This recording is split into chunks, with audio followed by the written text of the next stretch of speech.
Macias. I pastor a church here in Los Altos called St. Paul's, and this video is entitled My Church is a Nightmare and I'm Done. Now, when I was in high school, there was a show that was pretty new back then by Gordon Ramsay called Kitchen Nightmares. And the title of this video is supposed to be a play on that. Maybe you clicked on it because you thought I'm talking about quitting the ministry. Just from the outset, I'm saying I'm not doing that. So a little bit of clickbait. I'm sorry, but the show that was way back then was called Kitchen Nightmares, and I don't know why, but I've always been attracted to the way Gordon Ramsay did his reality TV. I don't watch a ton of TV, but I'll still rewatch those episodes on YouTube because there's something I think that's really relevant to young men, young people today, young leaders in the church that so many are missing. What's missing that is pointed out by this Nightmare television show is really essential. And I'm going to talk about how it is that young people can recover that and not live in a nightmare.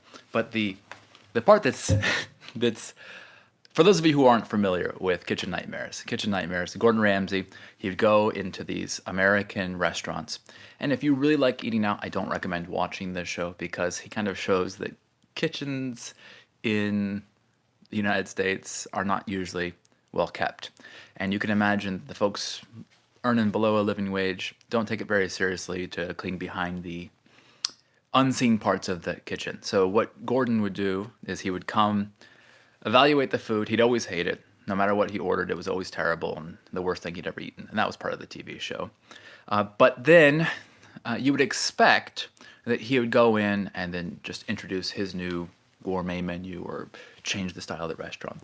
But that's not what he did. And in fact, the restaurants that he went and visited were often restaurants that were nothing like what Gordon Ramsay was used to cooking. They weren't these high-end fancy restaurants. They were usually like diners or family restaurants. So sometimes it'd be a family-owned Italian restaurant or a family-owned Greek restaurant.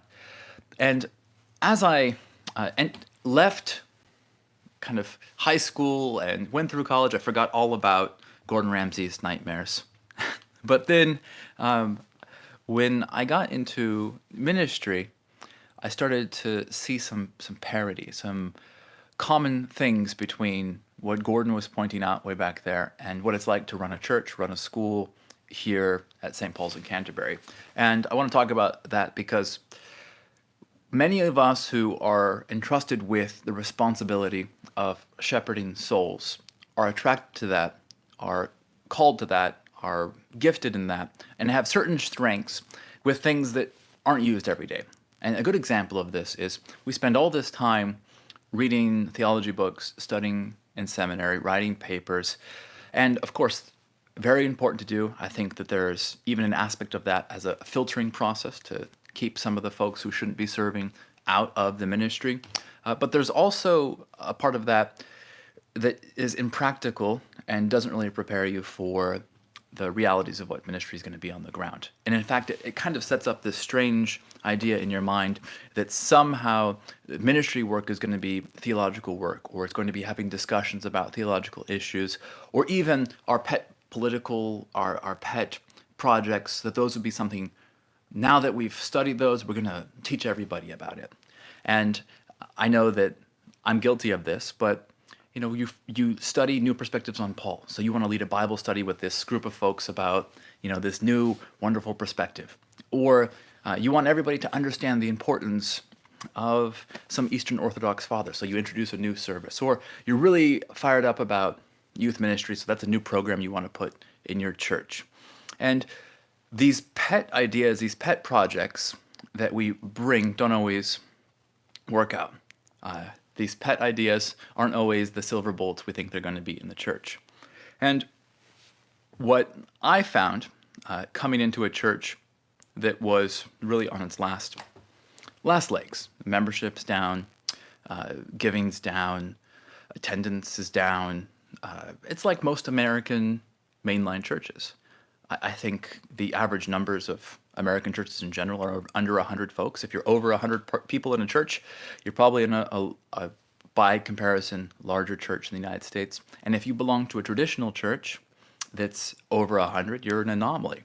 So when we're talking about being leaders in churches, schools today, there's a temptation to therefore look for silver bullets, special programs, pet ideas, this new study, this new thing that's going to launch our church or find the right people or finally prove the right thing. And I found this in two ways in my ministry. First, it was a lot of my colleagues very early on in my ministry were Anglo-Catholic. And I think when people look at my service, they probably think that I'm pretty high up the candlestick myself. But when I say Anglo-Catholic, I'm describing people who use the Missal, people who follow the ritual of not just the Tractarians, but the later movements that involved all of the chasubles, all of the candles, all of the the music that goes with that. And I want to tell you that my experience has been that that's also a temptation when towards an effective church program being destroyed by reliance on the blessing of Anglo-Catholicism. Now, it sounds a little strange to say that out loud and to say that here, but your church can become a nightmare if you believe that there is some magic that's going to fix it. And so here's a typical scenario that I see playing out online a whole bunch of times. You got a young man very interested in historical theology, finds himself moving up the candlestick, becomes Anglo-Catholic, works through seminary, gets sent out to a parish. Parish is struggling, right? So the parish maybe doesn't have great finances, doesn't have great attendance. And so we get it in our mind that the way to turn this thing around, to get this thing on the up and up, is to follow the ritual verbatim, right? We're going to have the most beautiful mass. We're going to have the most beautiful vestments. We're going to include the entire, the whole 9 yards, as they might say, of the ritual. And surely God will bless if we do it correctly. And of course, God loves himself to be worshipped with the fullness of glory. It's not a sense of trying to undermine the beauty of worship. And I as somebody who loves to use incense, somebody who loves all the candles, even the ugly six on the back of my altar, I have a chasuble in every color. Some of them I have multiple colors for every season. So this isn't a criticism of Anglo-Catholicism itself. It's a criticism of the mentality that says, if I just get this decoration, this program, this idea, then my church will flourish. And you can see it on both sides. Many of our evangelical church say, if we just get the music right, just get the worship right, the right kids program, the right VBS program, then God will sort everything else out and everything will be fine and dandy. Well, any pastor who's been involved in ministry for more than a year, and mind you, that's difficult. It's difficult. I think the average tenure of an American pastor is like 2 years. So the fact that I've been at the same parish since 2017 makes me an anomaly, and it also speaks to how difficult it is to lead a church. Now, there's, of course, pastors who are watching this, listening to this, who've been pastored much longer than me.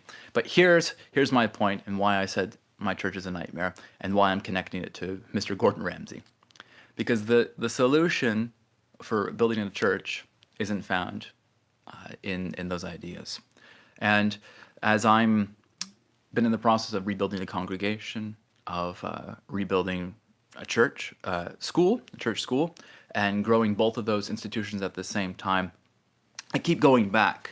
And I think it's been very helpful for me to Gordon Ramsay and what he did at these various restaurants. Because he didn't say, your Italian food sucks, come use this dish from my particular restaurant, or can't fire your chef, you need somebody who's classically trained.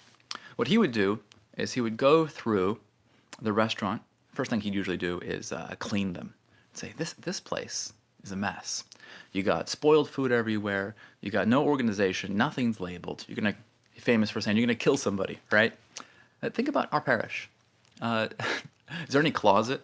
I know I had several of them here. A closet that hasn't been opened in a decade. It's full of stuff. Now, that's probably true physically, but there's also probably things like that, traditions that are closeted up that you haven't discussed with your church, and probably one of the reasons why things aren't organized or put together in your parish. Then there's always in these episodes some conflict. They're stressed out usually over money. Mom had loaned some money, uncles had loaned some money, and the restaurant was about to go belly up. And so everybody was behaving in a way as though the failure of the business was imminent, and it was stress and difficulty and conflict nonstop. Everybody blamed everybody. They weren't able to get anything done, and it was everybody's fault because of the stress of this conflict about money. How many of our established but failing, or established but shrinking, established but on the decline churches have that same type of thing? If we were to come in and audit, how many of you guys are stressed out because you're afraid that the money is just not going to be there in next year's budget? You're not going to be able to hire maybe your organist again, or not be able to pay the property tax bill, or whatever it is. But it's adding that stress to your relationships, and it's affecting the way you can minister. So Gordon would come in and he would try to repair some of these relationships between owners and chefs, or between parents and the people they loan money to, and kids and adults. I always thought that's very interesting. We should try to see what that would look like in the church context if there are adversarial relationships between rectors and their vestry, or longtime members and new folks, or the new minister and maybe some old deacons or something like that. But then the other thing Gordon would do in these nightmares is he would look at all of their menus, and it seems like all of these failing restaurants had these encyclopedic menus. It would be page after page of appetizers, page after page of lunch things, and what he would explain to them is, you have a couple strengths. Maybe you're an Italian restaurant and the recipes have been handed down from Grandpa Luigi for years and years and years, and that's why people came here, because they wanted your special meatball, right? Whatever it was. But now you're trying to do Grandpa's meatball, and you're trying to do what the people across the street are doing. You're trying to do what you think might work, that somebody might come in and order one time. And so you're spreading your cook, you're spreading your materials, you're buying cheaper stuff because you have to stock all of these different options, and you can't really do any of them well. And so your menu, with its big list of choices, is actually undermining and destroying your ability to offer something worthwhile. So what he does is he usually cleans the place up, buys them some new equipment, and pares down their menu to, sometimes I've seen, a single page. How many of us in our churches need to do that? Maybe you don't need to do a certain study that you've been doing for years and years, or maybe you don't need to participate in a certain giving ministry that you've done for years and years, or maybe you're trying to start new programs for people who don't attend your church anymore. You're trying to have a children's ministry, but you don't have any children in your church. You're spreading yourself over these things. Or maybe you're doing the same thing in your worship, where you're trying to have multiple services when you can't fill up one, or you're trying to bring new things into your service when you can't figure out the normal things. There's lots of, I think, relatable pieces here. And a few years ago, I did a series of kind of like mentorship lessons with our friends from the American Anglican Council and their revitalization team. And I told the same story. I talked about kitchen nightmares, and they thought it was a clever comparison, because when they went into churches, they'd see the same thing. We'd have churches where the pastor's checked out because he's thinking about this church is going to fold because they don't have enough money, or they have churches where there's conflict and so the pastor doesn't have the ability to change anything, or they encounter churches where they're just spread over so many different projects that nothing is being done well. And I go back to there's a couple of ways that pastors either intentionally or unintentionally make their church a nightmare. And the first thing they do is they spend all of their time comparing their ministry to other ministries on YouTube, Facebook, Instagram, and that's very discouraging, right? If you're spending years and years and years slogging at a church and it's only growing by 2 families, 3 families a year, it's hard to appreciate that when the church down the road, who doesn't have as good as preaching as you're doing, is growing gangbusters. So comparison is very much a thief of your joy, and that's the number one way that these pastors are really setting themselves up for discouragement. They're saying, we did the same study, we did the same book, we did the same type of sermons, we did the same music, the same prayer book. Why are they growing and we're shrinking? Right? So don't do comparison. It'll make your ministry a nightmare. The second way is you got too much time of your pastor on Facebook. If you look at my phone, I took that Facebook app off. You'll see me post on there only when necessary. And if I'm posting too much, it's because I'm procrastinating and being a bad priest. If you're a priest posting 10 times a day on Facebook, your bishop should give you a phone call and say, hey, get off Facebook. It's not healthy. It's not good for you. It doesn't help your congregation. They don't really care if you're sharing articles from Desiring God or even their sermons. It's not part of growing the church. Now, the other part of that is maybe you're on Facebook because you've misplaced the emphasis of your ministry. You think your job is to minister to the people online and correct everybody who's wrong on the internet instead of the dozen, 2 dozen, 3 dozen, 4 dozen people that God's put directly in your church's orbit that you're supposed to be taking care of them.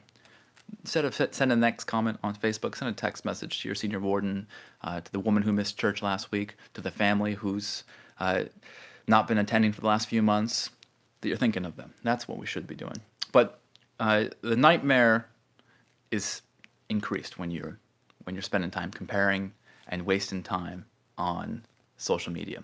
The other thing that I think frustrates a lot of priests is they go to the websites, they go to the discussion boards, they go to Facebook, and they think they're going to solve all of the ecumenical problems in the world. They're going to defend their bishop, and they're going to defend their denomination, their Anglican identity, or whatever denominational identity it is. And I can tell you that that's not going to add one person to your pew. It's not going to grow your church one iota to spend hours and hours and hours debating online about the efficacy of baptism or whether or not Richard Hooker's view of Anglican polity is defensible against whoever. Right? It's not gonna win the battle there. The world is not depending on whether or not your Facebook page has the correct formulation of the 39 articles. But that's the nightmare that we create for ourselves, this weird pressure there. And I think there's probably some arrogance, and I'm guilty of it myself. But the other part that I keep coming back to from Gordon Ramsay is the path to success for my parish is not found in some magic bullet plan. It's not going to be found when I finally find that one perfect Bible study publisher or that one perfect program or that perfect kids ministry, the perfect song list. It's not going to be found when I tap in and finally convince this Facebook group that they should finally become Anglican and join us. Let's leave the intramural debates between Anglicans, Catholics, and these guys, and jurisdictional debates. Let's let the bishops figure this out. We don't have to take a personal vocation in defending our denomination online. But the other part is, if you have a responsibility to build a parish, if you have a responsibility to support a parish or a school, the path forward is not by adding more items to your menu. The path forward is going back and treating your parish, your school, like a restaurant. A couple of years ago, I was down in Florida at Pensacola Christian College, which some of you are familiar. They're a little crazy down there, but they have a wonderful, well-oiled machine down at the college where they got tons of kids, tons of state-of-the-art equipment, tons of construction happening there. And I'm listening to one of the lectures on administration that they do for Christian schools. And the vice president of the college, he's standing up there giving the talk, and he says, if you want to tell if a Christian school is doing well or doing poorly, how well the administration has a hold on things, there's one easy way to tell. Go there, 7:30 a.m. in the morning, and take a look at the bathroom. Is there anything on the ground? Is it clean? Take a look at the toilet. Has it been checked, flushed? An administration that's on top of things pays attention to these little tiny details. An administration that is checked out doesn't care about what's going on in the bathroom. So in Kitchen Nightmares, they show that exact same thing. You know, the kitchen's a mess. The menu's a mess. The people are a mess. And I think that the idea that we need is, let's focus on, in our parishes, simplifying what our strengths are. What are we called to do? What is it that my church is really good at? And who are the people that are already part of me being called to serve? So who are the established families that I'm already called to serve? And trusting that the Lord, if I'm faithful in this arena with these people in this church, that who needs me will find their way here. And that what is necessary for us to build the next program, for us to, like for example, for our school to grow up to the next stage, is to get the systems down in the lower stage. So the same thing would be true in the church. If you want to be a great church, you don't go straight from church plant to cathedral. You don't go straight from a Bible study to having a Tridentine Mass. You don't go straight from having one person show up on a Sunday to the next Sunday trying to do a full choral service. There's a system of processes where you earn the right to add to the service by perfecting and mastering and implementing before. And the ministry doesn't have to be a nightmare. We can break it down to our church's strengths, focus on these mechanics on the ground level. Look at our menus, look at our bathrooms, look at our kitchens. Let's clean it up, let's focus it down, and then ministry doesn't have to be a nightmare with that. Now, one book that's really helped me with that is the one I'm holding here. And this really, if you've ever read any Peter Drucker, if you've ever read John Maxwell, this is called Mastering the Management Buckets. And I think it's meant for businesses, but it's it's been very, very helpful as a nonprofit thing. And he spends a lot of time working from a lot of Peter Drucker's principles about how to manage people, how to manage a business, how to manage your priorities. And he talks about creating these systems of buckets. So think about in your church, start back from Sunday and walk it back through the week. Sunday morning, you need a bulletin. Who's in charge of doing that? When do they do it? Sunday morning, you need readers and servers. Who's in charge of doing that? Sunday morning, it's got to be vacuumed. There's got to be communion wafers. The altar's got to be set up. Walk it backwards on a 7-day pattern. What all has to be happened to make that Sunday service work? And then try a week beyond that, and then a month beyond that. And just consider all the steps. And as you're doing that, ask, are there any closets full of crap? Are there any kitchens that need to be cleaned? Are there any bathrooms that haven't been done? Are there any menus that are overpacked with items that are making my life a nightmare? And how can I simplify managing my current stuff, perfect it, and then allow the people to come enjoy my church for what it's really, really good at, not trying to please everybody with a mediocre thing. Now, I'm very fond of saying a quote from Chesterton, and I think I'll get it mostly right. I say it enough. It says, anything worth doing is worth doing poorly. And so sometimes we stop trying to grow our churches, stop trying to get new folks, stop trying to improve our services, because they'll never be perfect. We make perfect the enemy of good.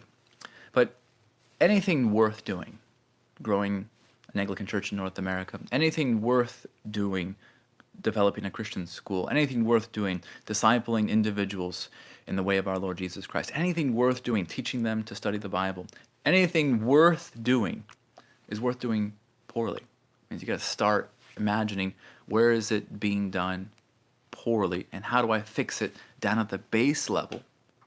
And then trust that if I get the mechanics down, the systems down, the basics down, and we get this machine functioning at the base level, from there you'll have a strong foundation to build up and up and up.